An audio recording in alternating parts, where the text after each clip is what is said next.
Well, thank you and a good evening to you, Lillian, and all our viewers. We are coming to you live from Addis Ababa, Ethiopia. And President Uhuru Kenyatta was among the African leaders who are in attendance during today's session that has just been adjourned and will be reconvening tomorrow. One of the issues that are top on the agenda is the ratification of the Malabo Protocol. The protocol seeks to expand the mandate and jurisdiction of the African Court of Justice to enable it handle international crimes and crimes against humanity that are currently in the domain of the International Criminal Court. Kenya had hoped to convince at least 14 nations to sign in support of the ratification of the Malabo Protocol and establish an African Court of Justice that will be an alternative to the ICC court.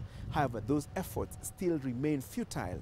There is still significant resistance from some of the African nations, particularly from the southern and western region, that do not want to be seen to undermine the operations of the International Criminal Court and end up jeopardizing their relationships with their former colonial masters. So far, only Kenya has signed in support of the ratification of the Malabo Protocol. We must adopt collective and cooperative approaches to the threats of peace and security, and let us be relentless about African economic development and strengthen partnerships with the African private sector.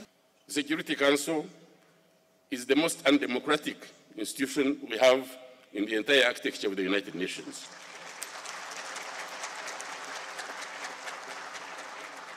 And needs to be revised to take into account current global realities.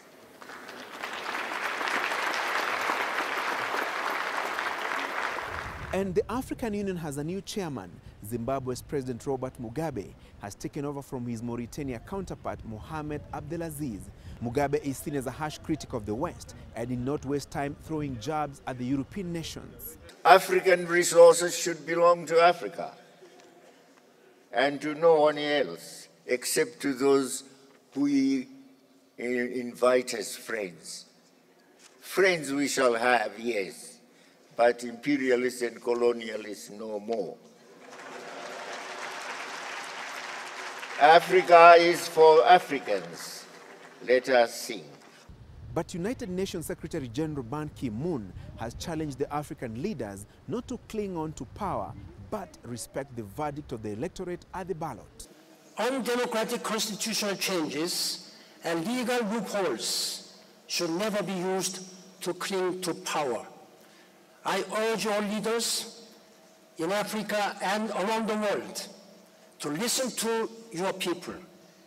Modern leaders cannot afford to ignore the wishes and aspirations of those they represent. The summit concludes tomorrow, and it remains unclear if within the next few hours, Kenya will be able to convince at least 14 nations to sign in support of the ratification of the Malabo Protocol and establish an African ICC. That's all for now. Back to you in Nairobi. My name is Francis Gachuri from Addis Ababa, Ethiopia.